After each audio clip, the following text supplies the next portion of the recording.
اچھا پاکستان، کیونکہ آپ ظاہر ہے ہم 1 گھنٹہ گزار چکے ہیں، بچپن کے بارے میں بھی اینڈ میں ضرور بات کریں گے کہ بچپن کی ہماری یادیں کیسی ہوتی تھیں. یقیناً ہر کسی نے اپنے اپنے بزرگوں سے، اپنے انسسٹر سے کوئی نہ کوئی ایسی سٹوری سنی ہوتی ہیں کہ جی جب ہم آ رہے تھے یہ ہو رہا تھا، جب ہم یہ ہمارا فلاں وہاں رہ گیا. میری نانی جس طرح جیسے اگست کا مہینہ شروع ہوتا تھا وہ بتانا شروع کر دیتی تھیں اپنی سٹوریز کی، یہ ہوا، میری خالہ وہاں رہ گئیں، ہم نہیں ان کو لے کے آ سکے، پتہ نہیں اب ان کا بعد میں کیا ہوا ہوگا کیا نہیں ہوا ہوگا. لیکن وہ ہمیشہ یہ کہتے تھے، پھر بھی اللہ تعالیٰ کا شکر ادا کرتے تھے کہ ہمارا مال رہ گیا وہاں، ہمارے گھر رہ گئے، ہمارے مویشی رہ گئے، لیکن اللہ کا شکر ہے ہم پاکستان آ گئے اور پھر دوبارہ سے ہم نے یہاں پہ سب کچھ بنا لیا. کوئی ایسی سٹوریز جو آپ لوگوں کے بڑوں نے آپ لوگوں کو سنائی ہوں ان کی قربانیوں کی، تو ضرور آج ہم چاہیں گے کہ ہم سارے اس پلیٹ فارم سے شیئر کریں تاکہ سب کو پتہ لگے کہ ہمارے بڑے کیا کیا قربانیاں دے کے. بالکل جی، یہاں سے شروع کرتے ہیں اور پھر وہاں سے آئیں گے. جی نائلہ جی.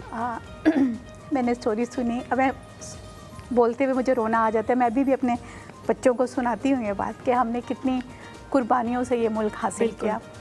میرے دادا نواب تھے انڈیا میں، فتح پور سیکری میں ان کی حویلیاں تھیں.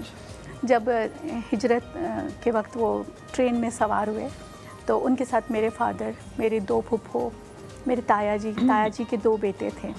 اور جب وہ پاکستان پہنچے تو میری دونوں پھپھو، میرے چچا اور میرے تایا کے 2 بیٹے شہید ہو چکے تھے. مطلب صرف آپ کے دادا اور آپ کے فادر جو ہے وہ یہاں وہ اور میرے تایا جی پہنچے تھے، اور میری دادی جو ہیں وہ بالکل الگ کہیں اور مطلب بھٹک گئی، راستے میں الگ ہو گئیں، جدا ہو گئیں. اس ٹرین میں جب حملہ ہوا تو بہت عرصے کے بعد، میں تو اپنے دادا کو نہیں دیکھا، تو میرے ابو سناتے تھے کہ بہت عرصے کے بعد دادو ہماری مطلب میری دادی سے ملاقات ہوئی ان کی کسی کیمپ میں، اور وہ اتنی بیمار تھیں کہ بالکل وہ تقریباً بالکل ختم ہو گئی. اور وہ ان کو ملی اور وہ پھر ان کو لے کر آئے، اور مہینوں وہ اپنی بیٹیوں کو، میری جو شہید پھوپھو تھی ان کو پکارتی رہیں.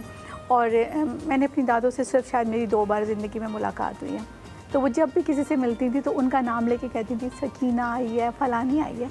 تو وہ چیز مجھے بہت زیادہ ہمیشہ میرے دل میں رہی. جب بھی 14 اگست آتا ہے تو میں سوچتی ہوں کہ یہ وہی ڈیٹ، کیونکہ مجھے ایگزیکٹ ڈیٹ تو نہیں پتہ کہ وہ کس ڈیٹ کو مائیگریٹ ہوئے، کس ڈیٹ کو وہ شہید ہوئے. تو مجھے ایسے لگتا ہے کہ یہ وہی مہینہ ہے، وہی شہادتوں کا مہینہ ہے جس میں ہم نے یہ ملک حاصل کیا. بالکل ٹھیک، بالکل ٹھیک. Shabana would you like to add something؟ میرا تو ہمایوں ایسا ہے کہ ہم لوگ تو یہیں سے تھے، پاکستان سے لاہور میں سیٹل تھے میرے نانا اور ان کی فیملی. لیکن نانی جب تک زندہ تھیں وہ اکثر اپنے جو انہوں نے آس پاس دیکھا تھا، جتنی پینفل سٹوریز انہوں نے جو ایکسپیرینس کی تھی اس ٹائم پہ، وہ ہمیشہ اس کا ذکر کرتے، کیونکہ وہ تو مدد کرنے والوں میں سے ہوں گے نا، جو وہاں سے لوگ آ رہے ہوں گے ان کی مدد کر رہے ہوں گے وہ سارے. بالکل. تو وہ لوگ ہمیشہ جس پین سے وہ ذکر کرتے تھے، وہ جس طرح یہ کہہ رہی ہیں نا، ابھی بھی وہ پین فیل ہوتا ہے. بالکل. کہ وہ جتنا وہ ان کا پرسنل ایکسپیرینسز جو بھی تھوڑے بہت انہوں نے ہم سے شیئر کیے، کیونکہ ان کو بھی